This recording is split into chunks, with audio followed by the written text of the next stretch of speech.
Good morning बच्चों। आज के वीडियो लेक्चर में फिर से आपका स्वागत है।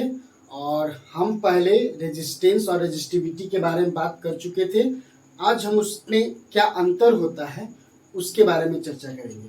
तो डिफरेंस बिटवीन क्या है? डिफरेंस बिटवीन आर एंड रो। इसका मतलब है आर मीन्स हो गई रेजिस्टेंस एंड रेजिस्टिविटी। ठीक है, तो इसके बारे में हम लोग चर्चा करेंगे। तो देखते हैं बच्चों, आर और रो में क्या डिफरेंस है। ये जो होता है ये एल पे डिपेंड करता है। ठीक है, ये कंडक्टर के लेंथ पे क्या करता है कि डिपेंड करता है। ठीक है, और ये जो है ये एल पे डिपेंड नहीं करता है। ठीक है, ये एल पे डिपेंड नहीं करता है। ठीक है, ये क्या है? ये क्रॉस सेक्शनल एरिया मान लेते हैं। ये हमारा क्या है? वायर है, और इस वायर का ये क्रॉस सेक्शनल एरिया होता है और ये मेरा एल होता है। ठीक है, तो ये जो है एल पे डिपेंड करता है, लेकिन ये एल पे डिपेंड नहीं करता है। क्रॉस सेक्शनल एरिया पे ये डिपेंड करता है, लेकिन ये क्रॉस सेक्शनल एरिया पे डिपेंड नहीं करता है। ठीक है, ये टेम्परेचर पे ये डिपेंड करता है और ये भी टेम्परेचर पे डिपेंड करता है। ठीक है, रेजिस्टिविटी इसका हम लोग देखते हैं। फॉर्मूला भी आप देख सकते हैं। रेजिस्टिविटी का क्या हो जाएगा कि R equal to rho L by A. ये हमारा आर का हो गया। ठीक है, एल का यदि रो का करेंगे तो rho is equal to R A by L. ठीक है, एल एल। लेकिन यहाँ पे रो जो है वो ए पे और एल पे डिपेंड नहीं करेगा, लेकिन आर जो है एल और ए पे डिपेंड करता है। इसकी चर्चा हम लोग पिछले क्लास में अच्छी तरह से कर चुके हैं। ठीक है, कि क्यों और कैसे। ठीक है, अब हम लोग आते हैं। ये क्या है कि ये मटेरियल पे डिपेंड करता है। ठीक है, ये उसके मटेरियल पे डिपेंड करता है। ठीक है, और ये भी मटेरियल पे, रेजिस्टेंस जो है उसके मटेरियल पे भी ये भी डिपेंड करता है। ठीक है, तो ये मटेरियल पे क्या है? डिपेंड करता है, और ये भी मटेरियल पे डिपेंड करता है। ठीक है, अब जो है कि इसकी जो एसआई यूनिट होती है, एसआई यूनिट जो है वो ओम होता है। ठीक है, ओम होता है। और इसकी जो एसआई यूनिट है, यूनिट है वो ओम मीटर होता है। ठीक है, ओम मीटर होता है। और हमने बच्चों एक थोड़ा सा मिस्टेक हुआ था लिखने में पिछले वीडियो में कि आर इक्वल टू हम लोग क्या करते थे, R equal to 6 into 10 to the power 1.6 into 10 to the power -8 ohm metre. ठीक है, तो ये क्या रेजिस्टिविटी है? किसका? सिल्वर का। तो यहाँ आर इक्वल टू ना लिख करके हम रो लिखेंगे। ठीक है, रो यानी इसकी रेजिस्टिविटी।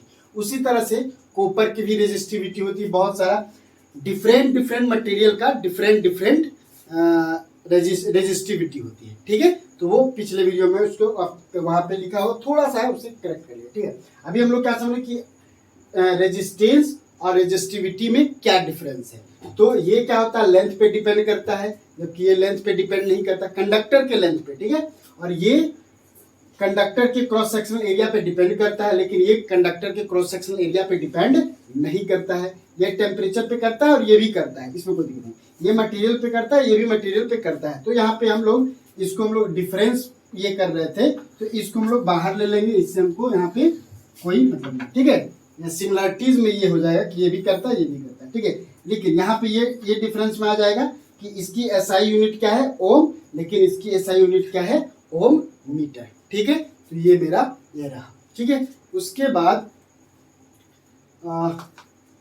हम लोग देखते हैं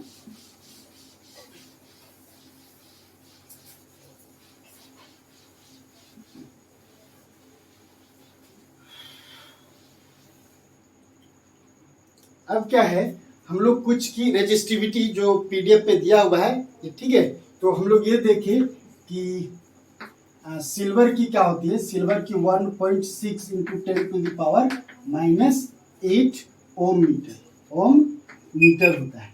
उसी तरह से हम लोग देख सकते हैं जैसे कॉपर है, ठीक है, ये सिल्वर का है, ये Ag का हो गया। कॉपर का जो रेजिस्टिविटी होता है वो 1.62 इंटू 10⁻⁻8 ओम मीटर होता है, ठीक है। उसके बाद एल्युमिनियम जो है, एल्युमिनियम की रेजिस्टिविटी जो होता है वो 2.6 इंटू 10⁻⁻8 ओम मीटर होता है। यानी यहाँ पे हम लोग बच्चों देख सकते हैं कि अलग अलग जो मटेरियल है उसकी रेजिस्टिविटी अलग अलग होती है। और रेजिस्टिविटी कैसे फाइंड करते हैं वो हमने पिछले वीडियो में डिस्कस कर चुके हैं कि 1 मीटर का लेंथ लेते हैं, जिस मटेरियल का रेजिस्टिविटी निकालना है उसका 1 मीटर का लेंथ लेंगे और उसका क्रॉस सेक्शनल एरिया भी लेते हैं और उसका जो रेजिस्टेंस होता है उसी को हम लोग उस मटेरियल का रेजिस्टिविटी कहते हैं, ठीक है। तो ये पीडीएफ में पूरा चार्ट दिया हुआ है, वहां से आप नोट डाउन कर सकते हैं। हम एग्जांपल के लिए ये देख चुके हैं कि अलग अलग मटेरियल के लिए अलग अलग रेजिस्टिविटी होती है, ठीक है। अब हम लोग आते हैं कुछ न्यूमेरिकल सॉल्व करेंगे, ठीक है। अब हम लोग कुछ न्यूमेरिकल सॉल्व करेंगे,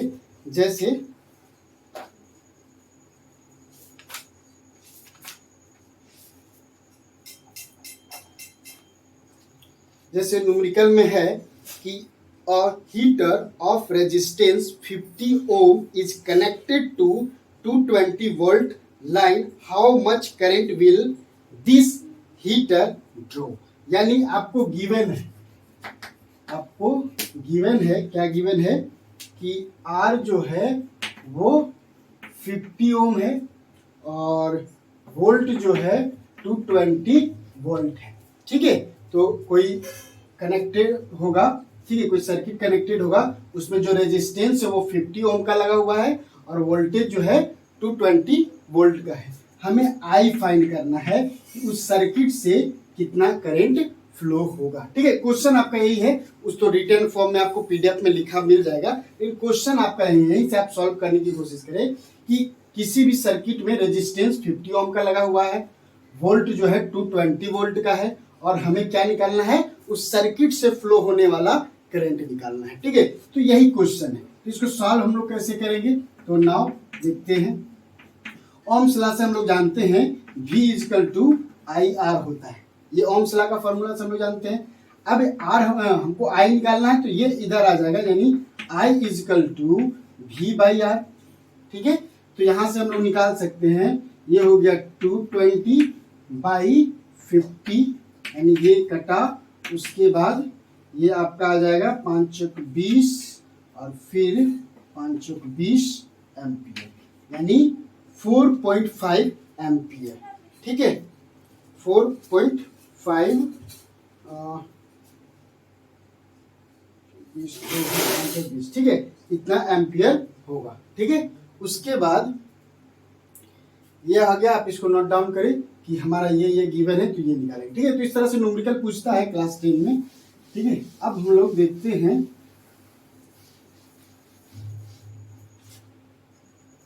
अच्छा वहां पे 4.4 होगा, सॉरी, ठीक है, क्योंकि कितना था, ये था और बाई 5 ये हुआ, तो 5 × 20 और फिर 5 × 20, हाँ 4.4 होगा, ठीक है, 4.4 होगा, वो होता है मिस्टेक।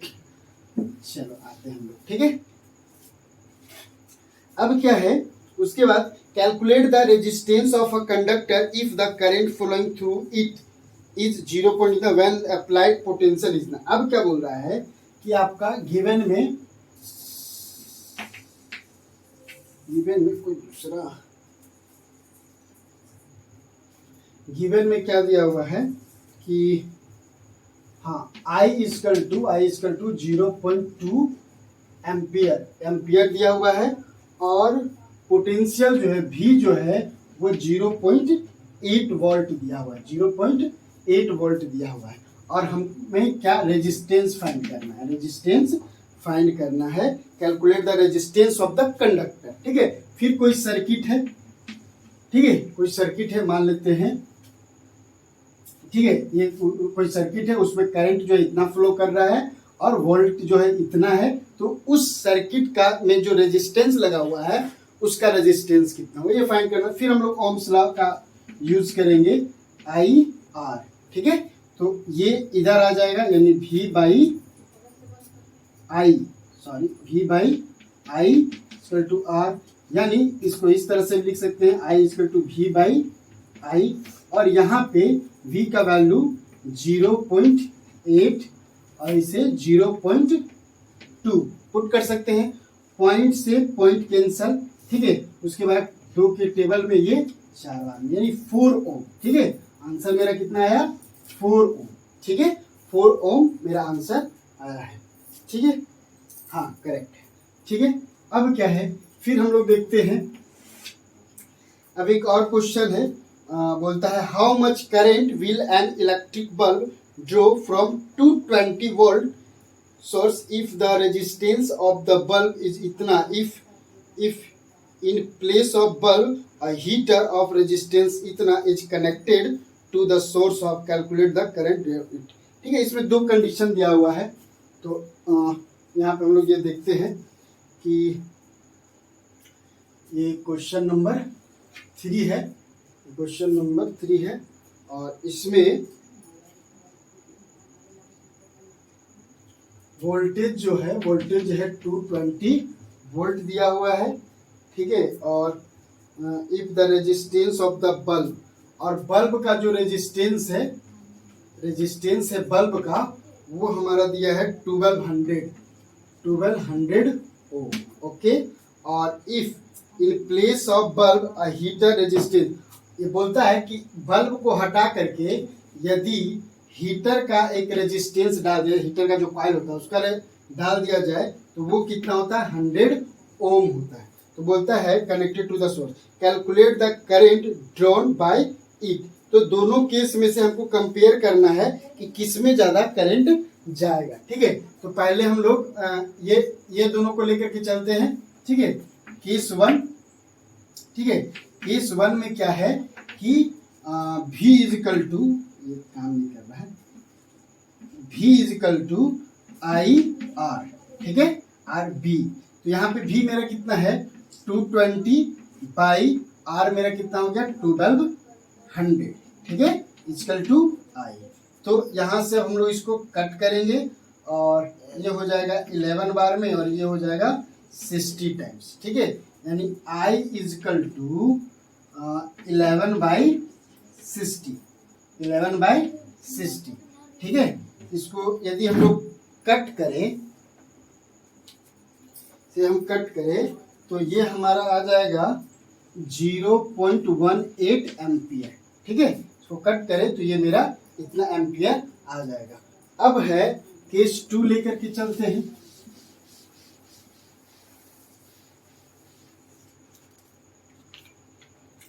ठीक है, केस 2 लेकर के चलते हैं।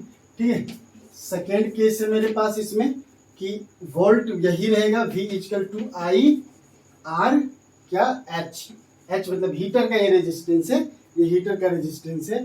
तो V मेरा कितना है, V मेरा है 220 ही, लेकिन R मेरा कितना है, R है हमारा ये इतना इक्वल टू आर एच बोल रहे आई, ये आई हो गया। ठीक है, इसमें यदि हम लोग आई बी ले तो इसमें आई एच ले लेते हैं। ठीक है, तो ये कितना मेरा आ जाएगा, ये कटा, यानी आई एच इजिकल टू 2.2। ठीक है, तो इसमें करंट जो है, इसमें करंट कम ले रहा था, जनरेट हो रहा था, और इसमें करंट जो है कि ज्यादा जनरेट हो रहा है। ठीक है, मतलब ये ज्यादा करंट ले रहा है। ठीक है, और क्योंकि हीटर है, ठीक है, और ये जो है कम करंट ले रहा है क्योंकि इसका रेजिस्टेंस ज्यादा है। ठीक है, इसका रेजिस्टेंस ज्यादा है, तो उस सर्किट में उस रेजिस्टेंस से होकर के इतना करंट जा रहा है। ठीक है, तो हम इसको ये मतलब कंपेयर कर सकते हैं। ठीक है, तो इजीली दिख रहा है, यहाँ 0.18 एम्पियर है और यहाँ 2.2 एम्पियर है। ये हमको कैलकुलेट करके बताना था कि हीटर का रेजिस्टेंस जब कनेक्ट करेंगे ये 100 ओम का, ठीक है, तो कितना करंट उसमें यूज होगा, मतलब जनरेट होगा, और इसमें कितना करंट ये होगा, पास होगा। ठीक है, चलिए आते हैं।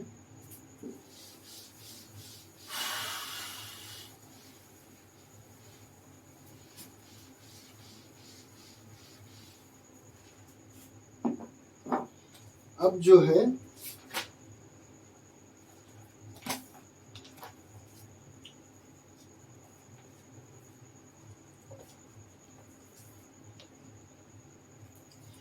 बहुत अच्छा क्वेश्चन है ये। बोलता है we have copper wire of resistance this pull double, तो इट्स, यानी ये कहने का मतलब है इसका, ये क्वेश्चन है, फिर क्वेश्चन नंबर 4 है। ठीक है, क्वेश्चन नंबर मतलब आपका पीडीएफ में दिया हुआ है, सॉल्व एग्जाम्पल में, वो हम लोग इसको सॉल्व कर रहे हैं, पीडीएफ में दिया हुआ है। तो इसमें बोला जा रहा है कि एक वायर है, ठीक है, और इसका जो लेंथ है वो L है, क्रॉस सेक्शनल एरिया A है, क्रॉस सेक्शनल एरिया A है, और इसका जो रेजिस्टेंस है वो कितना है, R है। ठीक है, अब हम लोग क्या करते हैं, इसी को खींच करके लंबा कर देते हैं, डबल कर देते हैं। ठीक है, इसी को खींच करके हम लोग क्या किए हैं, डबल कर दिए हैं। ठीक है, ये डबल कर दिए।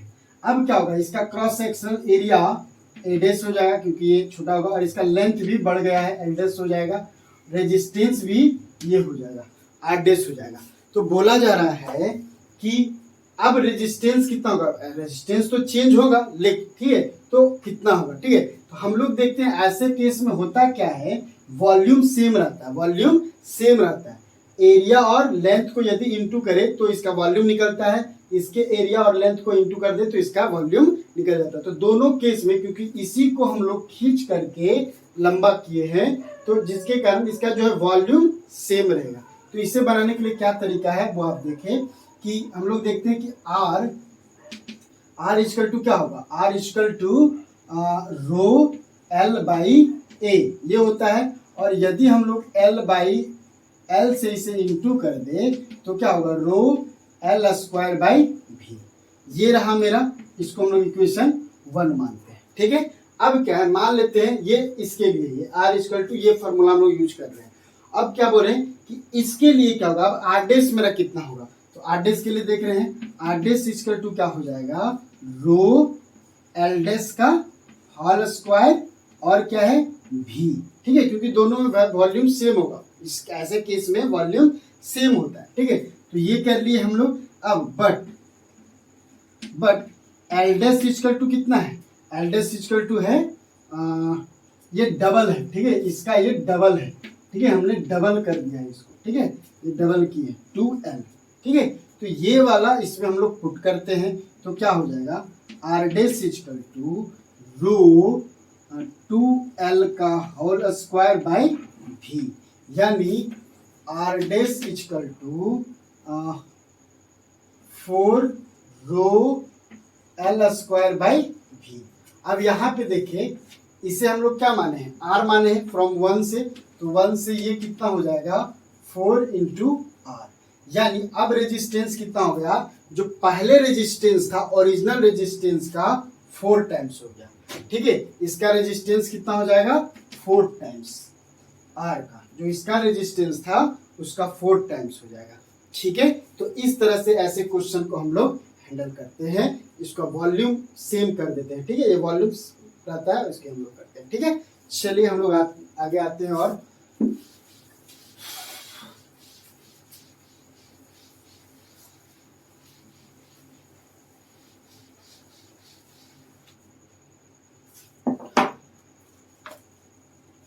अब उसी पे बेस्ड एक क्वेश्चन है जो रियल वैल्यू में है, वो तो फार्मूला हम लोग उस तरह से ये ड्राइव कर लिए। वही बोल रहा है क्या, piece of wire of resistance 20 ohm. फिर क्या बोल रहा है कि ये क्या है, एक वायर है और इसका जो रेजिस्टेंस है वो 20 ओम है, और drawn out so that its length increase twice to original length. अब इसको इस तरह से खींचा गया कि इसका जो लेंथ है वो डबल हो गया, इसका जो लेंथ है वो डबल हो गया, यानी ये L dash equal to 2L हो गया, ठीक है।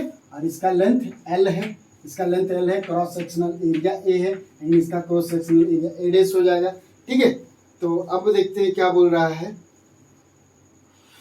हाँ, तो सिचुएशन, तो resistance of the new situation. अब नए सिचुएशन में इसका रेजिस्टेंस का वही क्वेश्चन है, तो अभी हम लोग देखिए कि 4 टाइम्स हो जा रहा था, फिर वही चीज हम लोग आइडिया लगाएंगे कि R इक्वल टू क्या होता है, R equal to rho L by A या फिर VL स्क्वायर, ठीक है, VL स्क्वायर, इसे 1 मानेंगे। अब यहाँ पे क्या करते हैं हम लोग, R equal to R dash equal to rho, resistivity change नहीं होती है, ठीक है, रेजिस्टिविटी चेंज नहीं होगी क्योंकि वही मटेरियल है।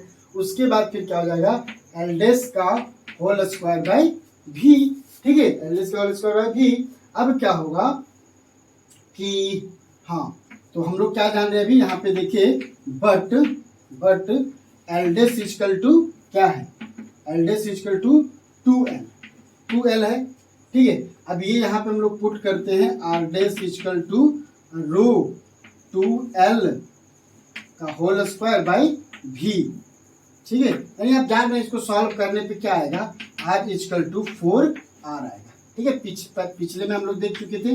अब यहाँ पे देखिए इसका वैल्यू कितना दिया हुआ है, 20, ओरिजिनल R का वैल्यू कितना है 20 ओम, तो यहाँ पे हम लोग 20 ओम पुट करेंगे, तो 4 इंटू 20 ओम, यानी R डैश इक्वल टू क्या हो जाएगा, 4 दूना 8, 80 ओम, ठीक है, कितना होगा 80 ओम होगा। यानी यदि मेरे पास कोई वायर है उसका रेजिस्टेंस 20 ओम है और इसे खींच करके डबल कर दिया जाए, ठीक है, इसे खींच करके डबल किया कर दिया जाए उसके लेंथ को, तो रेजिस्टेंस क्या होगा कि 4 टाइम्स इंक्रीज कर जाएगा, रेजिस्टेंस जो है 4 टाइम्स इंक्रीज कर जाएगा। बहुत इंपॉर्टेंट क्वेश्चन है, ठीक है, ये आया हुआ भी क्वेश्चन है, ये आपका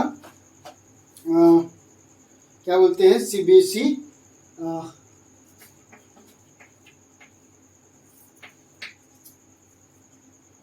ठीक है, तो सीबीएसई ये कितना में आया हुआ है 2009 में, ठीक है, 9 में 2012 में आया हुआ है, ठीक है। बहुत इंपॉर्टेंट क्वेश्चन है, वो भी वाला क्वेश्चन आया हुआ था, ठीक है, वो भी क्वेश्चन आया। सब हम लोग प्रीवियस ईयर ही क्वेश्चन ज्यादातर सॉल्व कर रहे हैं, ठीक है, जो आपके लिए बहुत बेहद इंपॉर्टेंट है, ठीक है। अब हम लोग आते हैं फिर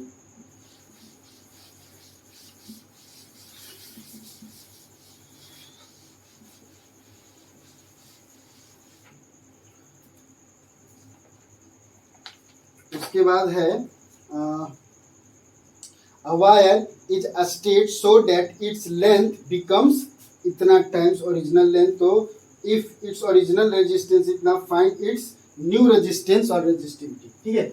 तो कोई वायर था, ठीक है, ये वायर था, अब इसे क्या किया गया है, हाँ, इसे भी ड्रॉन किया गया है, खींचा गया है, ठीक है, और स्ट्रेच किया गया है, और स्ट्रेच करके ऐसा कर दिया गया है कि इसका जो लेंथ था L था, अब इसका जो लेंथ हो गया L डैश हो गया है, लेकिन ये 6/5, ठीक है, L का 6/5 है, ठीक है, तो इस तरह से कर दिया गया है, ठीक है। तो अब फिर पूछ रहा है कि इसका रेजिस्टेंस कितना होगा, इसका L इतना था, और भी कुछ दिया है, और भी हमारा दिया है क्या, हाँ, ओरिजिनल जो है गिवन में दिया हुआ है, गिवन में R इक्वल टू कितना दिया हुआ है 25 ओम, R डैश फाइंड करना है, ठीक है, L जो है L डैश का वैल्यू दिया हुआ 6/5L, और कुछ नहीं दिया हुआ, इतना चीज दिया हुआ है, तो हम लोग इसी से सॉल्व करेंगे। R डैश हमको फाइंड करना है, ठीक है, तो वही फिर दिमाग लगाएंगे, आइडिया लगाएंगे, वही चीज कि हम लोग क्या जानते हैं, R जो है R इक्वल टू रो हाँ L स्क्वायर बाई भी, ये होगा, ठीक है। जब भी खींच करके बोला जाए कि इसे डबल किया गया, ट्रिपल किया गया, तो आप ये फॉर्मूला को, ये सिचुएशन को आप इस कंडीशन को अप्लाई करें, आपका क्वेश्चन सॉल्व होगा, ठीक है। उसके बाद हम लोग क्या करते हैं, R डैश इक्वल टू क्या होगा, R डैश इक्वल टू हो जाएगा रो L डैश का होल स्क्वायर बाई भी, ओके। अब क्या करते हैं हम लोग कि ये आर डेस है मेरा और रो भी है और एल डेस का वैल्यू यहाँ से पुट करते हैं 5/6 और इसका होल स्क्वायर करेंगे तो आप जान रहे हैं 36 एल स्क्वायर बाई 25 और यहाँ भी जो है वो भी रहेगा। अब यहाँ पे आर डेस इजकल टू ये सब देख 36/25 और ये सब यहाँ ले आए रो एल स्क्वायर बाई भी। तो ये जो वैल्यू है ये पूरा वैल्यू है ये किसका है, ये पहले वाला आर के बराबर है। देखिए ये आर इसको इक्वेशन 1 से, ठीक है, फ्रॉम 1 से यहाँ पुट करते हैं तो कितना आ जाएगा 36/25 और ये हो जाएगा आर, ठीक है, और आर का वैल्यू यहाँ पे दिया हुआ है, ठीक है 25। तो आर डेस का वैल्यू कितना आ जाएगा 36 × 25 × 25 ये कैंसल, यानी आर डेस इक्वल टू क्या हो गया 36 ओम हो गया, ठीक है। यानी इस वायर को खींच करके ऐसे इतना लेंथ कर दिया जाए उसका तो इसकी रेजिस्टेंस जो है आर डेस हो जाएगी, यानी इतना हो जाएगा, ठीक है। तो ये कंसेप्ट है। उसके बाद ठीक है ये हमारा क्वेश्चन सॉल्व हो गया। आपको क्वेश्चन यहीं से समझ जाना है कि ये दिया हुआ है, ये दिया हुआ, ये फाइंड करना है, ठीक है। और क्वेश्चन का ये, और क्वेश्चन आपको पीडीएफ में मिला हुआ है, सॉल्व प्रॉब्लम में देखेंगे, सॉल्व प्रॉब्लम में ये क्वेश्चन आपको दिया गया है, ठीक है। चलिए ये क्वेश्चन नंबर आपका 6 है, ठीक है। ये क्वेश्चन नंबर कितना है 6 है, ठीक है। चलिए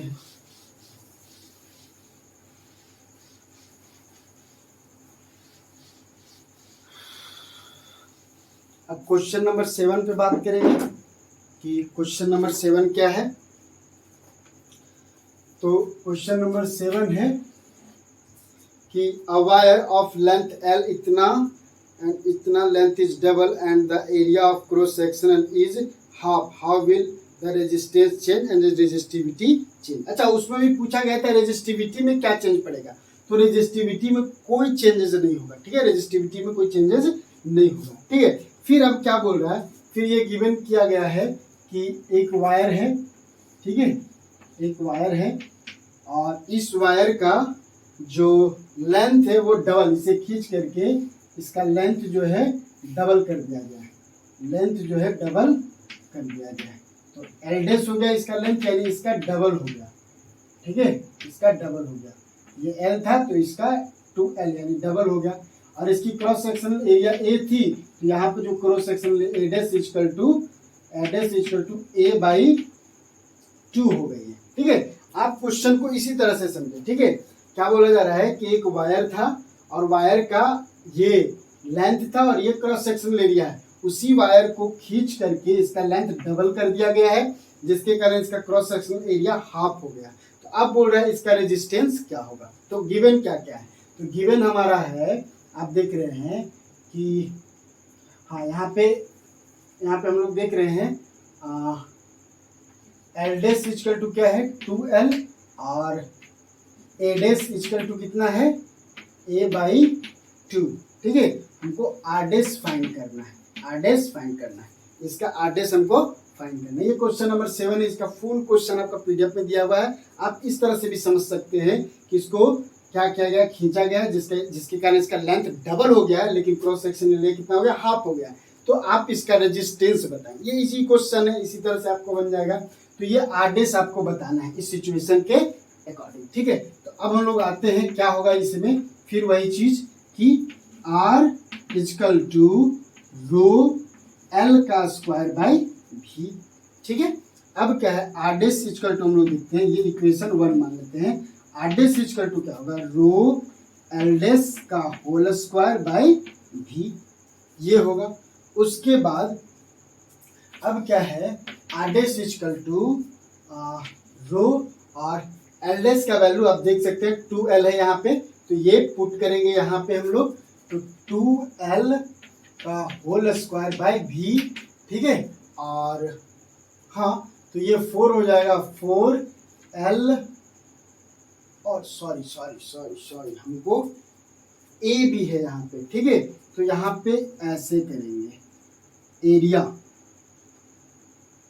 एडिस, तो ये वाला ना लेकर के इस तरह से ना लेकर के क्या किया जाए, L बाई ए था, ये था। अब हम लोग आर डैश ले रहे हैं, आर डैश, तो रो L dash by A dash, ठीक है। तो अब क्या हो रहा है कि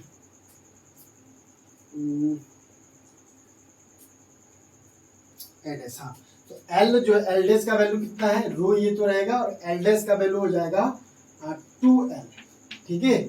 और इसका वैल्यू कितना हो जाएगा, a बाई 2, तो क्या हो जाएगा अब आर डैश इक्वल टू रो, और ये ऊपर चला जाएगा 4L बाई ए, ये इधर आ जाएगा, यानी 4 रो L बाई ए, यानी फिर ये 4 टाइम्स ही हो जाएगा, ठीक है। इसको क्या ले लेंगे हम लोग, आर ले लेंगे, तो आर डैश इक्वल टू इतना हो जाएगा, ठीक है, ये हो जाएगा 4 टाइम्स, ठीक है। तो ये इस क्वेश्चन को इस तरह से हम लोग सॉल्व करेंगे। तो जो अब जो रेजिस्टेंस है वो ओरिजिनल रेजिस्टेंस का फिर ये 4 टाइम्स हो जाएगा, यदि क्रॉस सेक्शनल एरिया हाफ और लेंथ डबल हो तो, ठीक है। चलिए अब आगे हम लोग और आते हैं।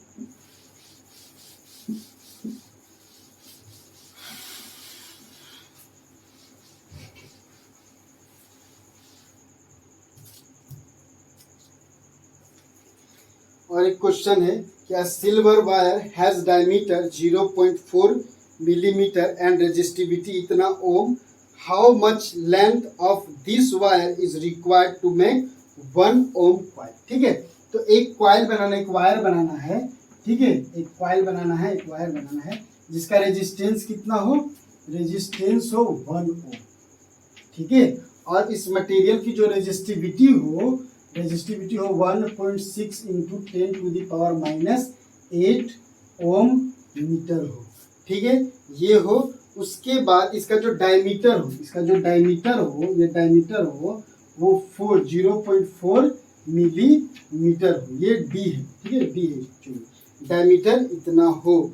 तो इसका लेंथ कितना होगा, हाउ मच लेंथ, तो इसका लेंथ कितना होगा, इस वायर का लेंथ कितना होगा ये हमको बताना है, यानी L इजकल टू व्हाट है, D इजकल टू 0.4 मिलीमीटर है, ठीक है।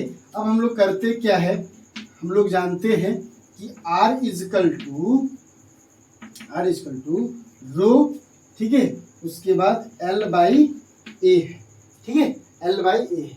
तो A को हम लोग यहाँ पे क्या करेंगे, R equal to rho L, और ये यहाँ से पहले हाँ फाइंड करते हैं हम लोग L, ये सबको इधर ले आते हैं, यानी L इजकल टू क्या हो जाएगा, तो R A बाई रो, यही तो होगा। उसके बाद L इजकल टू देखते हैं हम लोग, R तो है 1, लेकिन ये है मेरा pi R square by rho का value 1.6 into 10 to the power -8, ठीक है। L का वैल्यू, अब पाई जो है इसको हम लोग करते हैं 22/7 into 1.6 into 10 to the power -8, और R का जो वैल्यू है हम लोग यहाँ से देखिए, यहाँ से क्या करेंगे, ये मिलीमीटर है में, तो इसको मीटर में चेंज करने के लिए क्या करना होगा कि 0.4 इंटू 10 टू द पावर -3 लेना होगा, ठीक है। और चूंकि ये डायमीटर है तो इसको जब 2 से डिवाइड देंगे, ठीक है, तो मेरा R निकल जाएगा, तो R इक्वल टू क्या हो जाएगा, R equal to 0.2 into 10 to the power -3, ये हो जाएगा R। तो R का वैल्यू यहाँ पर पुट करते हैं 0.2 इंटू 10 टू द पावर -3 का होल स्क्वायर, ठीक है। तो अब यहाँ पे L इक्वल टू क्या हो जाएगा 22/7, और यहाँ पे 0.04 इंटू 10 टू द पावर -6, ठीक है, और ये हो जाएगा हमारा 1.6 इंटू 10 टू द पावर -8, ठीक है। तो अब यदि इसे आप सॉल्व करते हैं, तो आपका जो आंसर है वो, ठीक है, 7.86 मीटर होगा। आप आराम से इसे कट करके, ठीक है, इसको ये कट करके आप इसे सॉल्व करें, कोई दिक्कत नहीं है। अभी हमारा जो है कि टाइमिंग के साथ हम लोग को वीडियो बनाना पड़ता है, जिसके कारण टाइम ज़्यादा हो जाता है, ठीक है। तो ये कर लीजिए, ठीक है, ये हो गया। अब क्या है कि तो इस तरह का क्वेश्चन आप इस तरह से हैंडल करें। और ये क्वेश्चन नंबर आपका 8 था, ठीक है। ये क्वेश्चन नंबर कितना है, 8 नंबर था, सॉल्व प्रॉब्लम में, ठीक है। आप देखेंगे पीडीएफ में है, वहां पे ये मिल जाएगा, ठीक है। चलिए आते हैं और जो है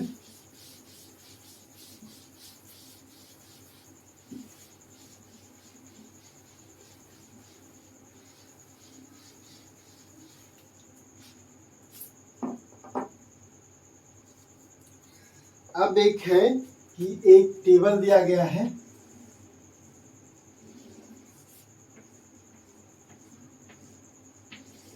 ठीक है। यहाँ पे आई है और यहाँ पे v है।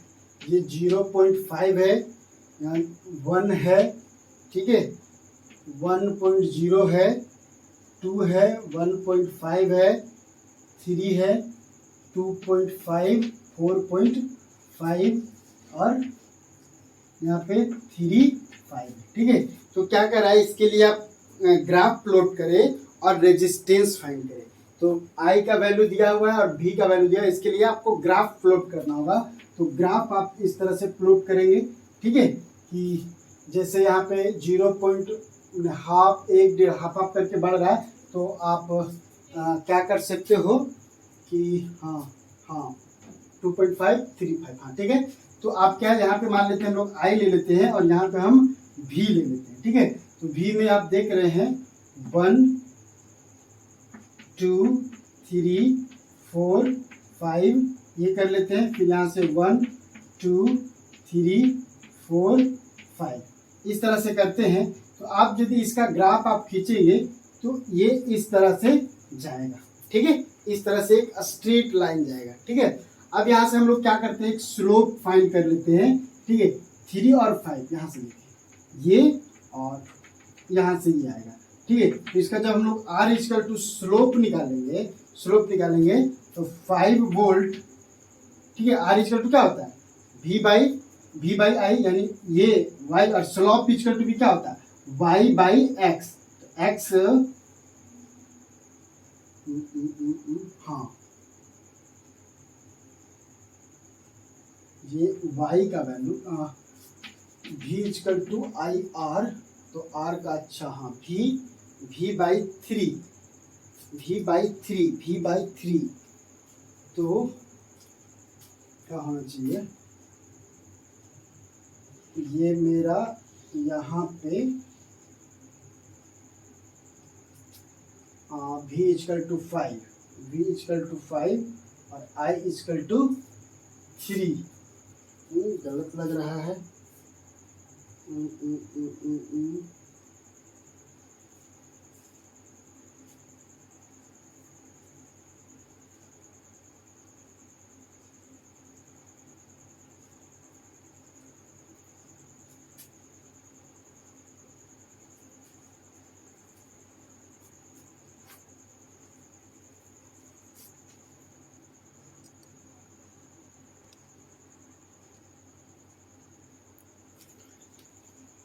क्या है, इस क्वेश्चन में थोड़ा सा एरर लग रहा है, इसलिए हम ये स्किप करते हैं ये क्वेश्चन, ठीक है। इसे हम बाद में देखेंगे, ठीक है।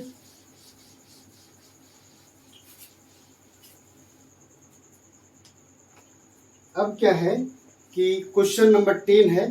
10 में देखिए क्या बोलता है, 10 में क्या है कि फिर उसी तरह का एक ग्राफ दिया हुआ है इस तरह से, ठीक है।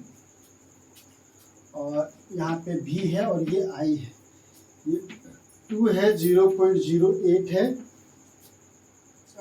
3 0.12 है, फिर क्या है 4.5 और 0.15 है, और ये क्या है 0.02 और 5 6 0.24, ठीक है, ये है। और हमें फाइंड क्या करना है, find in experiment study relation potential difference across and the current through it a student record the following observation, find in which one of the above set are regarding the different must be rejected. Calculate the mean value of the resistance based on the remaining sets of regarding. ठीक है, तो ये क्या कर रहा है कि हमें इसका मीन निकालना है, इसका जो भी रेजिस्टेंस निकलेगा ये करके, ये इसको डिवाइड करके, ये करके जो रेजिस्टेंस निकलेगा उसका मीन निकालना है। तो हम लोग यहाँ पे कर रहे हैं कैसे, ये क्वेश्चन नंबर 10 है और इसको सॉल्व कैसे कर रहे हैं। मान R1 निकालना है, हम लोग क्या जानते हैं, V = IR जानते हैं, तो यहाँ से हम लोग I से डिवाइड कर देंगे V को, यानी V मेरा कितना है 2/0.08 है, तो ये क्या ऊपर चला जाएगा, तो ये 200/8 हो जाएगा। ठीक है, तो 4, ये 2 की पारा में 4 बार में और 2 की पारा में 100 की बार में। ठीक है, और ये कट करेंगे हम लोग 25 ओम आ जाएगा। ठीक है, R2 इसी तरह से कैलकुलेट करना, हमको रेजिस्टेंस, सबसे रेजिस्टेंस निकाल करके उसका मीन निकालना। ठीक है, क्वेश्चन आप समझ गए कि ये आपका कॉलम में ये V और I दिया गया है और इससे आपको क्या करना है, रेजिस्टेंस फाइंड करना और रेजिस्टेंस का मीन निकालना। ठीक है, ये है आपका क्वेश्चन। तो R1 हो गया, ये R2 हो गया। R2 हम लोग देखते हैं 3/0.12, इसे भी आप सॉल्व करेंगे 25 ओम ही आएगा। R3 = 4.5 0.15, इसे भी आप सॉल्व करेंगे तो क्या होगा 25 ओम आएगा। उसके बाद R4 है, ठीक है, 1 2 3 4, ठीक है, और 5 तक है, तो इसे भी आप सॉल्व करेंगे तो आप देखिए कितना आ रहा है। तो यहाँ पे फिर ये आ जाए, ये इधर चला जाएगा तो ये 500 और इधर 20, ये खत्म, कटेगा 25 ही आ जाएगा। ठीक है, फिर R5 लेते हैं। ठीक है, R5 लेते हैं तो कितना आ जाएगा 6/0.24, इसे भी सॉल्व करेंगे तो 25 ओम आ जाएगा। ठीक है, तो इसका हम लोग क्या कर रहे हैं, मीन निकाल रहे हैं। ठीक है, मीन ऑफ R, तो क्या होगा R1 + R2 + R3 + R4 + R5/5। तो यदि हम लोग सब को ऐड कर दे, यहाँ पे ऐड कर दे तो क्या हो जाएगा, मीन = ठीक है, यानी 25 + 25 + 25 + 25, 1 2 3 4 और ये 5/5, तो इसे जब करेंगे तो ये सब 5 × 25/5 आएगा, 5 कट जाएगा, यानी 25 ओम आएगा इसका मीन भी। ठीक है, तो इस तरह से ये सीबीएसई में आया हुआ, ये भी क्वेश्चन है, सीबीएसई में आया हुआ क्वेश्चन है, ये आपका जो है 2010 में आया हुआ है। ठीक है, सीबीएसई 2010 में आया हुआ क्वेश्चन है। ठीक है, तो चलो हम लोग आज तक यही रहने देते हैं। ठीक है, तो थैंक यू।